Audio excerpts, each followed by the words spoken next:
विकॉर के ठीक पीछे डोलोरेस खड़ी थी। उसने अपनी आंखें बंद की, हाथ जोड़ ली और तभी एक जबरदस्त गोल्डन एनर्जी उसके शरीर से निकलने लगी। उस डिवाइन पावर की वजह से विकॉर का शरीर एक सोर्ड मास्टर जैसी ऑरा छोड़ने लगा। डंटेलियन की रगों में डर दौड़ गया। उसने दांत भींचे और बिना कुछ सोचे कई कदम पीछे खिसक गया। डोलोरेस अब भी शांत थी, पर उसके चेहरे पर हल्की सी लालिमा थी। डोलोरेस अब अकेले नहीं थी, वो ब्लड हाउंड की भावनाओं को महसूस कर रही थी। उसने आंखें बंद की और अपने मन में एक दृश्य खींचा। एक नाइट तलवार लिए खड़ा है और एक सेंटेस प्रार्थना कर रही है। उसे याद आया चर्च का पोप कहा करता था, एक सेंटेस तभी जागती है जब वो अपने सच्चे सोलमेट से मिलती है। डोलोरेस ने हाथ और कसकर जोड़े और इस बार पूरी डिवाइन पावर वाइकोर को सौंप दी। सोल रेजोनेंस, एक आशीर्वाद जो जिसे छुआ उसकी ताकत को अस्थायी रूप से असीमित कर देता है। विकॉर की आंखों में अब सिर्फ एक चीज थी, बदला। उसके सामने डेंटालियन था जिसने पैरी को, ऑर्फनेज को, सैकड़ों बच्चों को निगल लिया। विकॉर अब किसी भी कीमत पर इस मॉन्स्टर को मिटा देना चाहता था। डोलोरेस अब पूरी तरह शांत थी, लेकिन अंदर से वो अपने सोलमेट को ताकत देने के लिए सब कुछ छोड़ चुकी थी। वाइकर ने बेल्जेबब सोर्ड निकाली और उसकी आंखें अब डांटालियन पर टिकी थी। अब वह पहली बार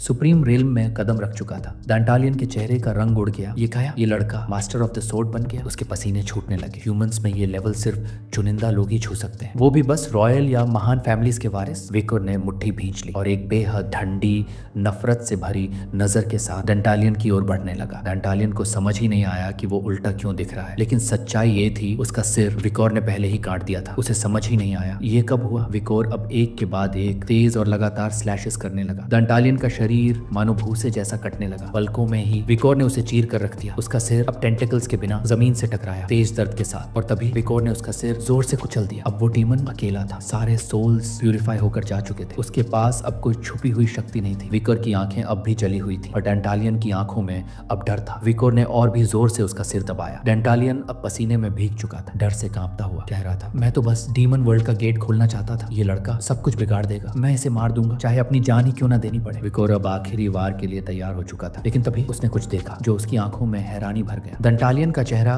बदलने लगा। अब वहाँ कई आंखें, कई मुंह एक साथ उभरने लगे। तुमने सोचा मेरे पास अब कोई चेहरा नहीं बचा, लेकिन मेरे पास अभी भी एक बचा है। उसका सिर म्यूटेट होने लगा। अब वो मॉन्स्ट्रस साइज ले चुका था। डेंटालियन अब विकोर पर सीधा हमला करने को तैयार था। विकोर ने जैसे ही देखा उसका दिल दहल उठा। ये वो एक्सप्लोड करने वाला है, और अगर एक्सप्लोजन हुआ तो ना सिर्फ वो मरेगा बल्कि ऑर्फनेज के सारे बच्चे, हर कोई राख में बदल जाएगा। विकोर ने तुरंत अपना पैर पीछे खींचा। वहीं दूसरी ओर डोलोरेस की आंखें फट गई। ये औरा तो उसके शरीर में झंझनाहट होने लगी। वो कांपने लगी। उसे समझ नहीं आ रहा था अब क्या करे। एक्सप्लोजन की एनर्जी इतनी भयानक थी कि पूरा इलाका मिट्टी में मिल सकता था, पर विकोर एकदम शांत खड़ा था। उसने सिर घुमाया, डोलोरेस की तरफ देखा और उसकी नजरों में था एक अटूट आत्मविश्वास। डरने की जरूरत नहीं है, उसने कहा, और उसके शब्दों में सिर्फ यकीन नहीं था बल्कि वो आग थी जो एक सोर्ड मास्टर की सोल में जलती है। उसे याद आया जब ह्यूगो, उसके पिता, ने आसमान की बादलों तक को काट दिया था, और अब विकोर के पास भी वही शक्ति थी। वहीं दूसरी तरफ डेंटालियन ने अपनी मॉन्स्ट्रस फेस उठाई और चीखते हुए कहा, भाइयों मिशन पूरा करो, मानव जाति पर डिस्ट्रक्शन का युग शुरू होने वाला है। उसका चेहरा अब डिफॉर्म हो चुका था। वो पूरी तरह एक्सप्लोड करने ही वाला था, लेकिन तभी विकोर ने तलवार उठाई और आकाश की ओर एक स्लैश छोड़ा, ऐसा स्लैश जो हवा में भी चीरा लगा दे। वाइकर की तलवार सिर के पार, छत के पार और आसमान तक जा पहुंची, और तभी पूरा ऑर्फनेज हिल गया। धमाके की आवाज इतनी तेज थी कि बियांका और सिंक्लेयर की नींद उड़ गई। बियांका ने चादर हटाई। ये क्या हुआ? धमाके से एक जोरदार भूकंप जैसा झटका आया। पिगी और टूडर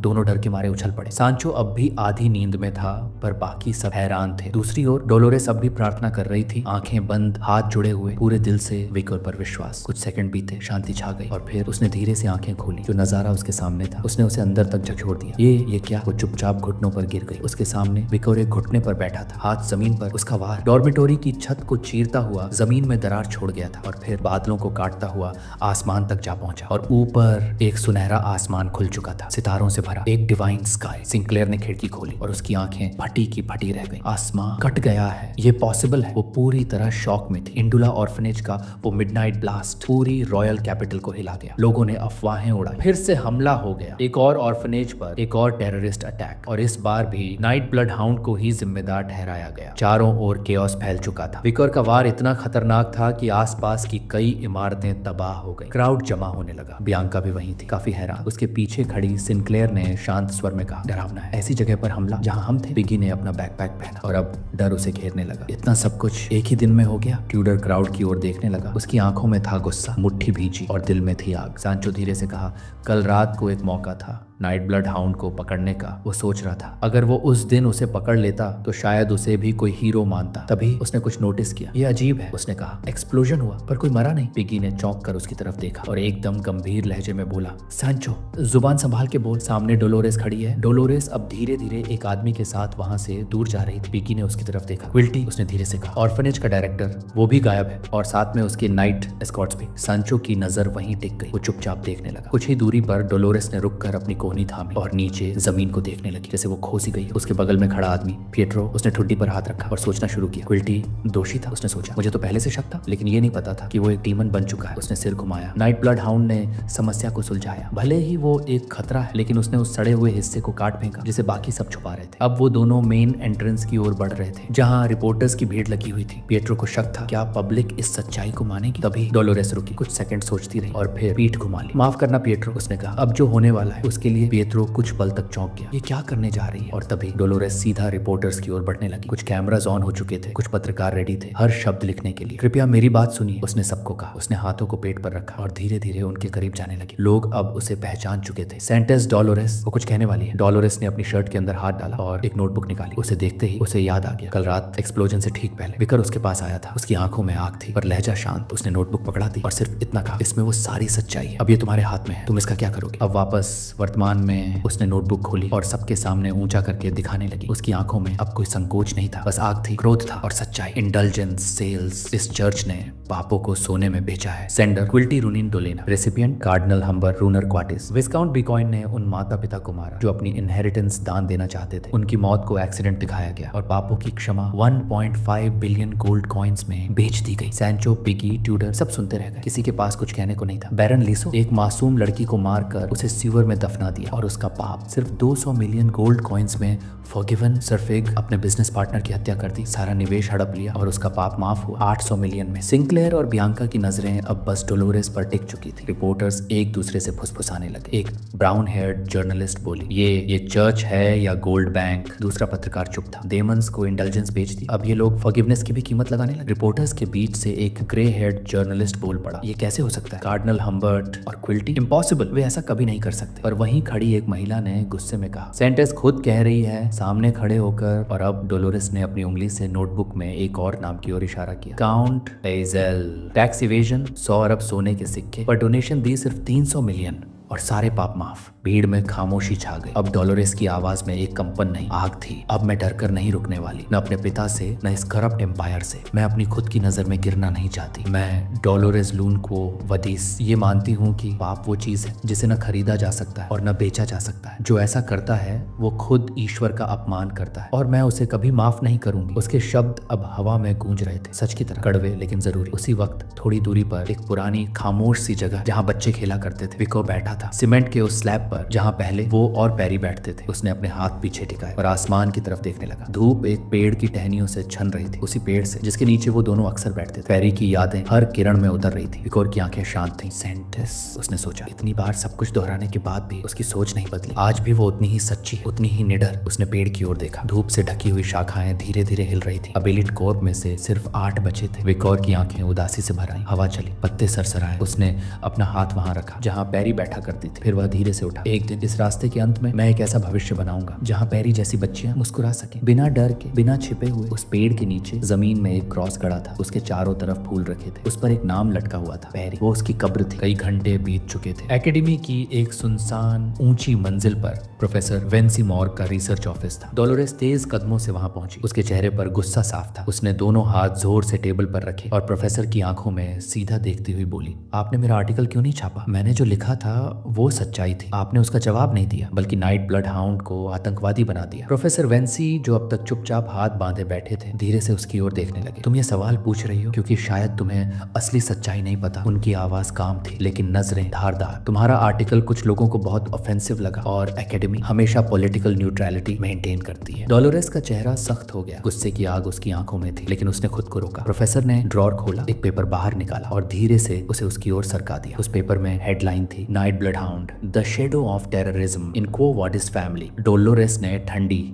लेकिन फर्म आवाज में कहा, मैंने तो सिर्फ फैक्ट्स लिखे थे। प्रोफेसर ने आंखें बंद कर ली, सिर घुमाया और गहरी सांस ली। तुम्हारे पिता कार्डिनल हम्बर्ट ने इन फैक्ट्स को साफ इनकार किया है, और जिन लोगों के नाम इंडल्जेंस लिस्ट में थे उन्होंने भी सब कुछ झूठा बताया है। अब डोलोरेस की आंखों में वो फैमिलियर सैडनेस लौट आई। उसने नीचे देखा और सॉफ्टली बोली, सारा सच उस बुक ऑफ इंडल्जेंसेस में लिखा है। प्रोफेसर ने उसकी बात काटते हुए कहा, लेकिन उस बुक की ओरिजिन ही अनक्लियर है। अब डोलोरेस का दिमाग सवालों से भरने लगा। ये सब आप क्यों कह रहे हैं? क्या आप क्वो वाडिस का साथ दे रहे हैं? क्या कोई आपको दबाव दे रहा है? प्रोफेसर का चेहरा अचानक अलर्ट हो गया। उसने कुर्सी पीछे खिसकाई और खड़ा हो गया। अब वो डोलोरेस की आंखों में सीधा देख रहा था। अब तुम्हें झूठ बोलने का कोई फायदा नहीं। सच ये है कि मुझे आदेश मिला था नाइट ब्लड हाउंड को टेररिस्ट साबित करने के लिए। तुम्हारी वजह से अब डीन भी परेशान है। डोलोरेस की आंखें हैरानी से फैल गईं। उसका हाथ कांपते हुए अपने बाजू पर गया। नर्वसनेस में वो हल्के हल्के अपनी स्किन छू रही थी। डीन, क्या कार्डिनल हम्बर्ट इतना ताकतवर है कि डीन भी झुक जाए? प्रोफेसर ने हल्की सी मुस्कान के साथ अपनी नाक छुई।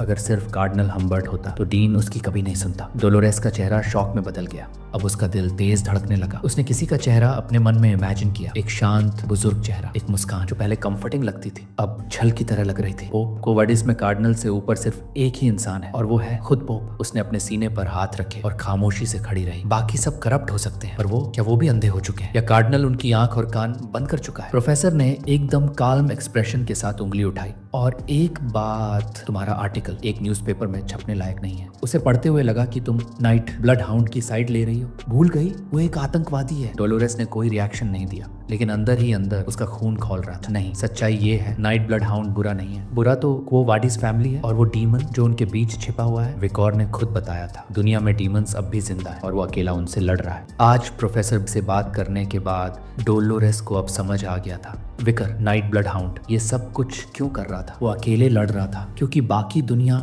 सोई हुई थी। उसने प्रोफेसर को आखिरी बार देखा, फिर दरवाजे की ओर मुड़ी। प्रोफेसर ने पीछे से धीमी आवाज में कहा, डोलोरेस, और गहराई में मत जाना। उसने दरवाजा खोला, पलट कर देखा भी नहीं और धीरे से कहा, ठीक है। लेकिन उसकी आंखों में एक और वादा छिपा था, अब वो वाइकर को अकेला नहीं छोड़ने वाली। उसी समय एकेडमी के एक हॉल में ट्यूडर अपनी थकी हुई बाहें स्ट्रेच कर रहा था। उसने आंखें बंद की और एग्जॉस्शन से कांपते हुए बोला, काफी दिन बाद क्लास में गया था, अब समझ आया क्यों लोग वॉलंटियर करना पसंद करते हैं। बगल में सांचो चल रहा था। वो ट्यूडर को घूरते हुए सोच रहा था, ये बंदा कितना अजीब है। आगे आगे चल रहा था पिगी, चेहरे पर हमेशा की तरह चीयरफुल एक्सप्रेशन। पिगी ने मुड़कर विकोर की तरफ देखा और बोला, नेक्स्ट टाइम साथ चलेंगे, प्रॉमिस। विकोर बस चुपचाप चलता रहा, ना कोई जवाब ना कोई नजर मिलाना। ट्यूडर ने उसके पास आकर कंधे पर हाथ रखा, आज हम प्रैक्टिस करने जा रहे हैं, चलेगा साथ? विकोर ने उसकी आंखों में देखना तक जरूरी नहीं समझा। आवाज में एक खोया हुआ ठंडापन था, मैं ठीक महसूस नहीं कर रहा, थोड़ा अकेला रहना चाहता हूँ। ट्यूडर का चेहरा बदल गया, एक अजीब सा डर और उलझन। पिगी ने अपने चेहरे की ओर उंगली से इशारा किया, तो फिर मैं चलूं साथ? सांचो का ध्यान अब पिगी की तरफ गया। ट्यूडर ने झट से पिगी का मुंह दबा दिया। अकेलापन जरूरी होता है ना पिगी? पिगी बेचारा समझ ही नहीं पाया विकोर को क्या हुआ था। विकोर ने काम और लॉस्ट एक्सप्रेशन में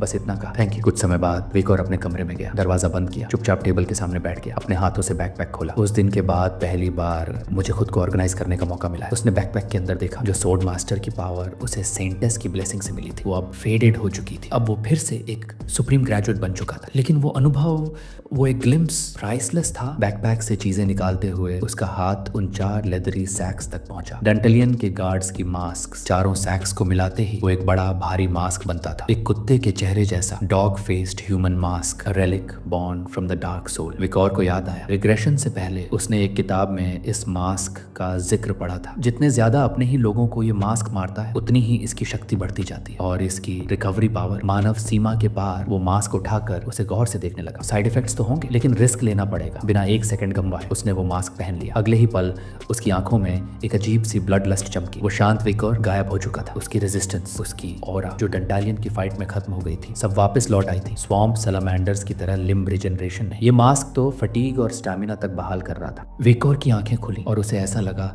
जैसे वो किसी अंधेरी अजीब सी जगह में है। वो अलर्ट हो गया, उसकी निगाहें एक कोने पर टिकी थी। कुछ तो गड़बड़ है, उसे अजीब सा एहसास हो रहा था। सामने रखी टेबल अब पहले से कहीं ज्यादा बड़ी लग रही थी। फिर उसकी नजर अपने बैग पर गई। मेरी नजरें इतनी नीचे क्यों हैं और ये दुनिया ब्लैक एंड व्हाइट क्यों लग रही है? और तभी सच्चाई सामने आई। विकॉर अब इंसान नहीं था, वो अब एक छोटा प्यारा कुत्ता बन चुका था। उसके कपड़े अब बड़े हो चुके थे, आंखों में कंफ्यूजन और पैनिक। ये मास्क के साइड इफेक्ट है। वो कुर्सी से कूद पड़ा और पैनिक में चारों तरफ दौड़ने लगा। अगर मेरा शरीर वापस ना आया तो बहुत बड़ी मुसीबत होगी। उसने तुरंत कोशिश शुरू कर दी मास्क को उतारने के लिए। थोड़ी देर बाद उसकी कोशिश काम करने लगी। मास्क धीरे धीरे उसकी स्किन से अलग होने लगा। वो जमीन की ओर देखता रहा, कंफ्यूज्ड और हैरान। कुछ सेकंड में मास्क पूरी तरह उतर गया। विकॉर फिर से अपने असली रूप में लौट आया। उसने अपनी हथेली की ओर देखा तो अगर मैं खुद हटाना चाहूं मास्क उतर सकता है। ये कोई कर्स नहीं था बल्कि एक सब एबिलिटी थी। मास्क जमीन पर गिरा था और विकॉर की निगाहें उस पर जमी थी। अगर मैं इस मास्क से कभी भी एक जानवर में बदल सकता हूँ तो ये मेरे लिए एक एडवांटेज है। एकेडमी में जानवरों को रखने पर कोई बैन नहीं था। इसका मतलब मैं यहाँ इसे आसानी से इस्तेमाल कर सकता हूँ। तभी विकॉर ने एक अजीब एनर्जी महसूस की। उसकी नजर टेबल पर खुले बैकपैक की ओर गई। ये एनर्जी कहाँ से आ रही है? क्यूरियस होकर उसने बैकपैक के अंदर हाथ डाला और बाहर निकाला एक अंडा जो हिल रहा था। उसने उसे ध्यान से देखा। ये मैडम का अंडा है। उसने सीने पर हाथ रखा। उसे याद आया जब पैरी खेलते खेलते इस अंडे को पानी में गिरा बैठा था। मैडम 8 पैरों वाली वो हाई लेवल मॉन्स्टर जिससे लड़ते हुए मेरी जान कई बार जाते जाते बची थी। हेल के एंशिएंट डीमंस तक जिससे डरते थे, उसका बच्चा अब जन्म लेने वाला था। अब इसकी गहराइयों में ऐसे मॉन्स्टर्स को एक परमानेंट जगह मिलती थी और अब उसी नस्ल का एक बच्चा विकर के सामने जन्म लेने जा रहा था। कुछ सेकंड बाद अंडा फूट गया और बाहर आई एक छोटी प्यारी सी मकड़ी, कॉटन बॉल जैसी सॉफ्ट दिखने वाली, बिल्कुल अपनी माँ के उलट। उसकी आंखें मासूम थी। वो वाइकर को देख रही थी। विकर स्तब्ध था। ये मैडम की संतान है। अचानक वो मकड़ी रोने लगी। वाइकर चौंका, ये रो रही है। लेकिन तभी उसे याद आया जब अंडा डीप फॉरेस्ट में था तो वहाँ वुल्फ्स रहते थे। उसने उनसे रोना सीख लिया होगा। मकड़ी की आंखों में सैडनेस थी। वो कमजोर हो रही थी। विकर तुरंत समझ गया ये भूखी है। उसने बैकपैक में से कुछ मांस निकाला, उसे छोटे टुकड़ों में काट कर टेबल पर रख दिया। मकड़ी उछल कर टेबल पर चढ़ी, अपना छोटा सा शरीर हिलाने लगी। विकोर उसे गौर से देखने लगा। क्या ये मांस नहीं खा रही? वो फिर से विकोर के हाथ पर चढ़ गई और भूख से चक्कर खाने लगी। विकोर ने शांत होकर फैसला लिया, इस एस रैंक मॉन्स्टर को मैं खुद पालूंगा, लेकिन अभी इसे सही खाना देना जरूरी है। उसने मकड़ी को कपड़ों में छिपाया, कमरे से निकला और हॉलवे में चलने लगा। लेकिन तभी एक कोने से आती एक आवाज ने उसका ध्यान खींचा। हे, एक कॉमनर को एकेडमी के वाटर्स गंदे करने की इजाजत किसने दी? विकोर हॉलवे की दीवार के पीछे छुपा खड़ा था। उसने धीरे से झांक कर देखा। सामने कुछ लड़के खड़े थे। उनकी प्रेजेंस में एक अजीब सी दबाव था और उनके सामने खड़ा था बेचारा पिगी, एक लड़का पोनीटेल वाला। पिगी का कंधा पकड़कर मुस्कुरा रहा था। पिगी के चेहरे पर डर साफ झलक रहा था। उसकी सांसें तेज थी। और दूसरी तरफ एक और लड़का बैंगनी बालों वाला चुपचाप उसे घूर रहा था। वो था granola day Leviathan, Leviathan of the fire court से, एम्पायर की 7 सबसे ताकतवर फैमिलीज में से एक जहरीला, घमंडी और खतरनाक लड़का। वाइकर ने सुन रखा था वो फायर कोर्ट का फर्स्ट वाइस प्रेसिडेंट है और सबसे ज्यादा एरोगेंट इंसान भी। पिगी ने धीरे से अपना गला छुआ और जबरन हंसी लाकर पीछे मुड़ गया। माफ कीजिए, मैं बस वॉशरूम गया था, मेरे दोस्त मेरा इंतजार कर रहे हैं। वो धीरे धीरे वहां से निकलने लगा। लेकिन तभी ग्रेनोला और उसका दोस्त सामने आ गए। पिगी की चाल रुक गई। पोनीटेल्ड लड़के ने ग्रेनोला को रोकने के लिए हाथ बढ़ाया और एरोगेंस से बोला, तू जा कहाँ रहा है? कॉमनर? ग्रेनोला पिगी की ओर बढ़ा और उसे घूरने लगा जैसे कोई कीड़ा देख रहा। तू जैसा मामूली इंसान भी सोचता है कि तुझ में कुछ खास है। तुझ जैसे लोगों के साथ इस एकेडमी में होना हमारे लिए एक इंसल्ट है। पिगी की नजरें जमीन पर झुक गई। ग्रेनोला की आंखों में घृणा थी। तेरी मौजूदगी इस जगह के लिए इंसल्ट है। तू यहाँ से चला क्यों नहीं जाता? तेरे जैसे दोस्त कैसे होंगे सोचकर ही घिन आती है। और यही पिगी की आंखों में गुस्सा भर आया। उसने ग्रेनोला की कॉलर पकड़ ली और आंखें सीधी उसकी आंखों में डाल दी। मेरे बारे में जो कहना है क्या? लेकिन मेरे दोस्तों का अपमान किया तो मैं तुझे छोड़ूंगा नहीं। ग्रेनोला हैरान था। एक कॉमनर ने उसे छूने की हिम्मत की थी। उसके चेहरे की नसें उभर आईं। तू सोचता है ये सब करके बच जाएगा? उसने पिगी को जोर से पीछे धक्का दिया। फिर अपने दोस्त को देखा और बोला, इसको कुचल डालो। पिगी ने आंखें बंद कर ली, तैयार था उस दर्दनाक वार के लिए। लेकिन कुछ सेकंड बीते और वार नहीं आया। पिगी ने धीरे धीरे आंखें खोली। ट्यूडर वहां खड़ा था। उसने ग्रेनोला के दोस्त का वार ब्लॉक कर दिया था। पिगी को देखकर वो बोला, तू ठीक है ना? और तभी ग्रेनोला के दूसरे दोस्त के सिर पर किसी ने हाथ रखा। वो डर से कांप गया। वो था सांचो। उसकी आंखों में रेज था। अगर तुम ताकत आजमाना चाहते हो तो गलत इंसान चुन लिया है। ग्रेनोला का दोस्त दर्द में चिल्ला उठा। पिगी की आंखें फटी की फटी रह गई। उसे यकीन नहीं हो रहा था। ट्यूडर और सांचो उसके लिए लड़ रहे थे। पिगी नीचे गिर पड़ा और तभी विकोर उसके पीछे आया और धीरे से उसके कंधे पर हाथ रखा। पिगी उसकी ओर पलटा। विकोर, तुम भी? वो बोल नहीं पाया। आश्चर्य में बस देखता रह गया। ट्यूडोर, सांचो और विकोर तीनों अब पिगी के साथ खड़े थे। ग्रेनोला की आंखें गुस्से से जल उठी। ट्यूडोर को अब समझ आया कि पिगी इतनी देर क्यों लगा रहा था। सांचो ने ग्रेनोला को घूरा। पिगी अंदर से चौंक रहा था। ये लोग सच में मेरे दोस्त हैं। ट्यूडर की आंखें गुस्से से लाल थी। ग्रेनोला, तूने मेरे दोस्त को छुआ? सांचो ने अपनी उंगलियां चटकाई। उसकी आंखों में गहराई थी। वो लड़ाई के लिए तैयार था। और दूसरी तरफ विकोर बिल्कुल शांत, बिना किसी भावना के, लेकिन खतरनाक रूप में। ट्यूडर की मुट्ठियां भींची हुई थी। वो जमीन की तरफ देख रहा था, खामोश लेकिन अंदर से जलता हुआ। सांचो चुपचाप खड़ा था, बाहें सीने पर क्रॉस किए हुए। पिगी और विकोर भी शांत थे, लेकिन इस खामोशी खामोशी में भी एक अजीब सा डर तैर रहा था। ग्रेनोला ने सबको घूरा, एक ऐसी घमंडी मुस्कान के साथ जैसे सबकी औकात नाप रहा हो। कहते हैं इंसान की औकात उसके दोस्तों से पता चलती है और तुझे देखकर समझ आता है ट्यूडर तेरा लेवल क्या है। ट्यूडर की आंखों में गुस्सा था, लेकिन उसने खुद को काबू में रखा। उसने सीधे ग्रेनोला की आंखों में देखा। तू भूल गया क्या? मैंने ही तुझे सिखाया था। इस एकेडमी में नोबल्स और प्लीबियंस में कोई फर्क नहीं है। ग्रेनोला ने अपने हाथ को बगल में फैलाया, चेहरे पर तिरस्कार। तू वही है ना जो उस नाइट ब्लड हाउंड इवेंट में मौजूद था और कुछ भी नहीं कर पाया था। सांचो ने चौंक कर ट्यूडर की ओर देखा। ये जानता कैसे है ये सब? ट्यूडर का चेहरा गुस्से से हैरानी में बदल गया, लेकिन उसने शांत लहजे में कहा, मैं कुछ नहीं कर पाया क्योंकि उस वक्त मैं सो रहा था। ग्रेनोला के दोस्तों की आंखों में क्रोध उभर आया। उन्होंने चुपचाप मास्क पहन ली। ग्रेनोला ने अपनी छाती पर हाथ रखा और उसका शरीर एक अजीब हरे रंग के जहरीले गैस छोड़ने लगा। उसकी आंखें ट्यूडर पर जमी थी। हारने वाले हमेशा बहाने बनाते हैं। मैं वहां होता तो उस नाइट ब्लड हाउंड को चुटकी में पकड़ लेता। गैस पूरे हॉलवे में फैलने लगी। पिगी की सांसें तेज हो गई। उसे समझ नहीं आया ये हो क्या रहा है। ट्यूडर ने ग्रेनोला की ओर देखा और तुरंत चौकन्ना हो गया। उसने अपनी बाह से अपना मुंह ढक लिया। उसकी आंखों में डर था और सवाल भी। क्या तू एकेडमी के अंदर अपनी एबिलिटीज दिखाने की प्लानिंग कर रहा है? पीछे वाइकर चुपचाप गैस को ऑब्जर्व कर रहा था और फिर अचानक उसके चेहरे पर समझदारी की रेखा दौड़ गई। ये पैरालाइजिंग पॉइजन है। और तभी वाइकर की जैकेट के अंदर से निकली वो छोटी सी मकड़ी। उसकी नजरें पूरी तरह से उस जहरीली गैस पर टिक गई। वाइकर ने उसके स्पर्श को महसूस किया और कंफ्यूजन में पड़ गया। ये क्या करने वाली है? पल भर में पूरे हॉलवे में गैस भर चुकी थी। ग्रेनोला ने अपना मुंह ढका और आंखों में तेजी भरकर कहा, मैं तो बस खेल रहा था। तुम सबको बस लेवल का फर्क महसूस करवा रहा था। उसके पीछे खड़े मास्क्ड लड़के अब पूरी तरह रेडी थे। वो हमला करने ही वाले थे। पिगी दोनों हाथों से अपना मुंह ढक चुका था। सांचो अपनी नाक दबाए ग्रेनोला को घूर रहा था। ट्यूडर की आंखों में चिंता थी। ये अच्छा नहीं है, बिल्कुल भी नहीं। और तभी छोटी मकड़ी ने अपना मुंह खोला। वो भूखी थी और उसका खाना था जहर। उसने पूरे हॉल में फैले हुए जहरीले धुएं को निगलना शुरू कर दिया। विकर की आंखें हैरानी से फैल गई। ये मैडम की ऑफस्प्रिंग है और ये इतनी तेजी से जहर खा रही है ताकि बाकी लोग उसे न देख लें। विकर ने तुरंत उसे पकड़ लिया और उसी पल उसे एहसास हुआ ये मकड़ी का मेन फूड ही जहर है। ट्यूडर धीरे से आंखें खोली और जो देखा उसने उसके होश उड़ा दिए। पूरी गैस गायब। कमरा फिर से वैसा ही लग रहा था जैसे कुछ हुआ ही नहीं। सांचो, ट्यूडर, पिगी तीनों हैरान थे। ये अभी क्या हुआ? ग्रेनोला चाहे जितना भी घमंडी हो, उसमें थोड़ी सी अक्ल अभी भी बाकी थी। उसके साथ खड़े मास्क्ड लड़के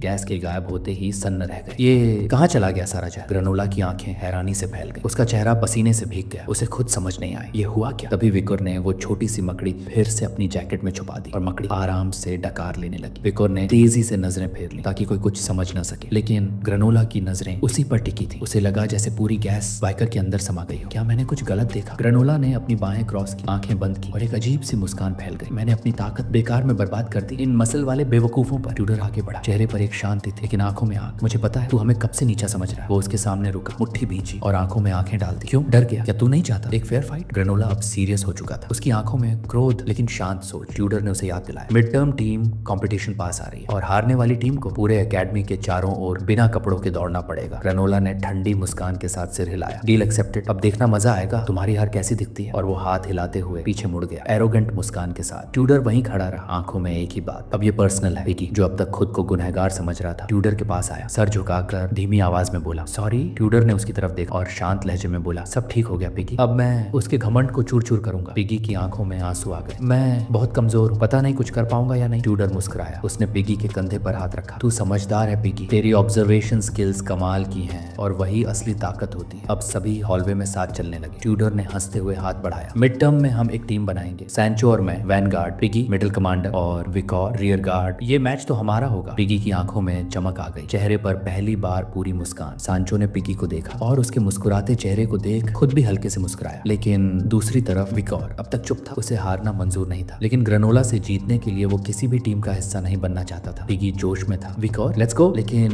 विकॉर ने हाथ उठाया, चेहरा ठंडा। मैं पहले से किसी और के साथ टीम बना चुका हूं। ट्यूडर का चेहरा फ्रीज हो गया। क्या?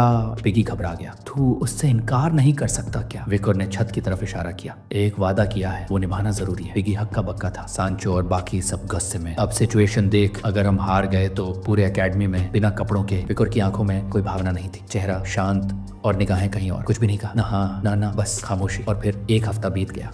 उस दिन मौसम लाजवाब था। नीला आसमान, तेज धूप और एकेडमी का हर कोना उत्साह से भरा हुआ। सभी स्टूडेंट्स स्टेडियम की तरफ भागते चले जा रहे थे, हर चेहरा उत्साहित, बेसब्र। आज शुरू हो रहा था कोलोसो एकेडमी का मिड टर्म एग्जाम। तभी स्टेडियम के उस भारी दरवाजे से कुछ फिगर्स बाहर निकली। ये थी डोलोरेस की टीम। एक लड़का हाथ में भारी शील्ड लिए हुए, एक लड़की जादुई स्टाफ लेकर खड़ी और तीसरा लड़का कमर से क्रॉसबो टांगे हुए। सभी स्टूडेंट्स चीखने लगे, डोलोरेस, कैपिटल की शान। डोलोरेस ने जैसे ही मैदान में कदम रखा, उसके चारों तरफ एक नीला बैरियर एक्टिवेट हो गया। उसके चेहरे पर कोई मुस्कान नहीं थी, बस गंभीरता और फोकस। कोलोसो एकेडमी की पार्शियल एग्जाम्स पब्लिक के लिए ओपन थी। इस परीक्षा में 3 चरण थे। टीम डिफेंस टेस्ट ताकत और कोऑर्डिनेशन को परखता है। Individual offence test personal strength की असली परीक्षा। रिटन टेस्ट जिसमें हर साल स्टूडेंट्स बुरी तरह फेल होते हैं। आज का डिफेंस टेस्ट स्टेडियम के अंदर एक होलोग्राफिक डंजन में होने वाला था, जहां होलोग्राफिक मैजिक से तैयार क्ले गोलेम मॉन्स्टर्स से लड़ना था। जैसे ही मैजिक एक्टिवेट हुआ, जमीन फट गई और उसमें से निकली क्ले से बनी हुई भयानक जायंट एंड्स। शील्ड वाला लड़का सबसे आगे खड़ा हुआ, वो था टीम का टैंक। डोलोरेस ने अपनी आंखें बंद की, हाथ फैलाए और जादू बुनने लगी। क्रॉसबो वाला लड़का नीचे बैठकर निशाना साध रहा था और मैजिक स्टाफ वाली लड़की हवा में एक भयानक फायरबॉल समन कर चुकी थी। हर स्टूडेंट को एक मैजिक शील्ड दिया गया था। अगर मॉन्स्टर के अटैक उन्हें हिट करते तो डैमेज की गिनती दूर एक पैनल पर दिखती। हर टीम को मॉन्स्टर्स की लहरों से बचना था और उनकी परफॉर्मेंस जज्ड होती थी कंट्रीब्यूशन बस टाइम से। टेस्ट शुरू हुआ और डोलोरेस ने अपने पीछे एक विशाल मैजिक सर्कल समन किया। हर बार जब कोई हिट होता, उसके एचपी कम होते जाते। 3 राउंड थे, हर एक 20 मिनट का। अगर कोई टीम 60 मिनट टिक गई तो उसे मिलती थी परफेक्ट स्कोर। पूरी ऑडियंस चीखने लगी, डोलोरेस जैसे हर बार इस बार भी टॉप करेगी। और वही हुआ। 3 साल के स्टूडेंट्स में सबसे बेस्ट स्कोर हासिल किया था प्रेसिडेंट डोलोरेस की टीम ने। वो 58 मिनट तक टिके रहे, बस 2 मिनट दूर थे परफेक्शन से। सभी टीम मेंबर जमीन पर बैठे हाँफ रहे थे। बस डोलोरेस अब भी खड़ी थी, लेकिन उसका चेहरा थका हुआ था और सांसें तेज चल रही थी। दूसरी तरफ पिगी एक कॉर्नर में बैठा नोटबुक में कुछ लिख रहा था, चेहरे पर एक ही भाव, हैरानी। 4th ईयर स्टूडेंट्स तो टेस्ट दे ही नहीं रहे। पिगी के लिए तो डोलोरेस की टीम मिड टर्म की सबसे बेस्ट टीम थी। उसी के पीछे खड़े थे सांचो, जिसका कुल्हाड़ी पीठ पर टंगी थी, और ट्यूडर, जिसके हाथ में थी भयंकर सी स्पीयर। पिगी ने नोटबुक में लिखा, 3रे राउंड तक टिकते हैं, 2रे राउंड तक। हम पहले ईयर्स अगर 20 मिनट भी टिक गए तो टॉप लिस्ट में आ जाएंगे। ट्यूडर मुस्कुराया, 20 मिनट काफी नहीं है पिगी। अगर हमें ग्रेनोला का घमंड तोड़ना है तो हमें कम से कम सेकंड राउंड के आधे तक जाना होगा। सांचो ने भी मजा लेना शुरू कर दिया। चेहरे पर हल्की मुस्कान फैल गई, लेकिन तभी एक कॉन्फिडेंट आवाज गूंजी, अब तो कोई प्रॉब्लम ही नहीं होगी। सभी ने मुड़कर देखा। वो थी बियांका, हाथ कमर पर, बो कंधे से लटक रहा था और चाल में था अजीब सा ऐंठन वाला कॉन्फिडेंस। वो आगे बढ़ी, बालों को हाथ से पीछे किया और बोली, ट्यूडर देख लेना, अपना काम ठीक से करना, क्योंकि मैं चाहती हूँ कि कोई भी मॉन्स्टर मेरी तरफ ध्यान ही ना दे। चेहरे पर कॉन्फिडेंट मुस्कान, मैं सारे मॉन्स्टर्स को खुद हंट करने वाली हूँ। ट्यूडर की आंखों में एक अनकही बेचैनी थी। बियांका पर भरोसा करे या नहीं, वो समझ नहीं पा रहा था। चेहरे पर हल्की मुस्कान लाकर बोला, टीम वर्क का मतलब ये नहीं कि तुम कोई प्रिंसेस हो और हम 3 तुम्हारे नौकर। एक पल ठहर कर, अगर हार गए तो मुझे कपड़े उतारने पड़ेंगे,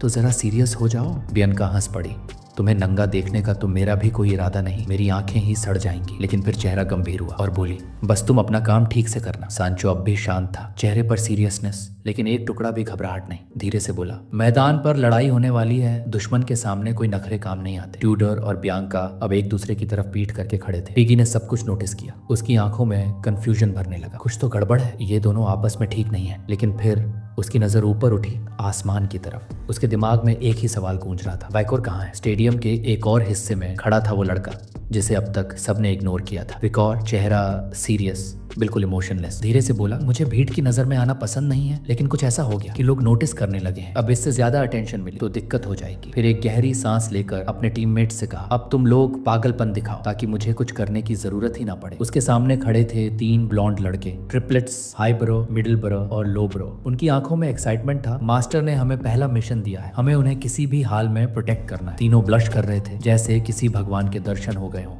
उनके लिए विकोर सिर्फ एक टीममेट नहीं था, वो उनके लिए एक मास्टर था। दूसरी ओर ट्यूडर, सांचो और पिगी अब तक बोर्ड हो चुके थे। तभी एक शख्स सफेद बूट्स पहनकर मैदान में उतरा। हर किसी की नजर उसकी ओर गई। ट्यूडर ने अपने पुराने दोस्त को छोड़ दिया और बियांका को टीम में ले आया। अशर फैमिली से अलायंस जीतने के लिए सही चाल। लेकिन वो लड़का जिसके चेहरे पर हमेशा घमंड भरी मुस्कान रहती थी, granola day leviathan, 2nd year student, full confidence में और थोड़े अनॉयड भी। उसकी तरफ एक लड़की मुड़ी, सफेद बाल और संजीदा आंखें। धीरे से बोली, क्या तुम अपनी ये क्रीपी मुस्कान बंद कर सकते हो? ग्रेनोला का चेहरा तमतमा उठा। तुम्हें खुश होना चाहिए कि मैं जैसे लड़के की टीम में ली गई हो। कॉमनर हो तुम। वो लड़की थोड़ा चौंकी, फिर गुस्से में बोली, मुझे अच्छा नहीं लग रहा, लेकिन तुम्हारी टीम के लोग ठीक हैं। हम सब मिलकर एक दूसरे के ग्रेड्स इंप्रूव करेंगे। ग्रेनोला हक्का पक्का रह गया। वो उसका नाम भी ठीक से नहीं ले पाई। ग्रॉन, ग्रानू, कुछ भी। ये था सबसे बड़ा इंसल्ट। उसका गुस्सा चरम पर था, लेकिन सिंक्लेयर ने बस एक हल्की मुस्कान दी। मैं यहाँ लड़ने आई हूँ, ड्रामा के लिए नहीं। लेकिन उसकी निगाहें बार बार एक ही डायरेक्शन में जा रही थी। विकॉर कहाँ है? ग्रेनोला के टीममेट्स ने सिंक्लेयर को ऑब्जर्व करना शुरू किया। ये लड़की थोड़ी अजीब है, लेकिन शायद डेंजरस भी। ग्रेनोला की आंखों में एक ही भाव था। फर्स्ट ईयर का पहला नंबर सिर्फ मेरी टीम का होगा। टीम 69 ग्रानू की टीम 108 विकर की टीम 109 ट्यूडर की टीम। विकोर बो अपने कंधे पर टांगे खड़ा था। हाई बरो, मिडिल बरो और लो बरो, तीनों के पास चमचमाती तलवारें थी। ट्यूडर की टीम अब तैयार थी। बियांका हाथ हिला रही थी ऑडियंस को। ट्यूडर ने अपनी उंगलियां चटकाई और कॉन्फिडेंट मुस्कान के साथ बोला, चलो अब खेल शुरू करते हैं।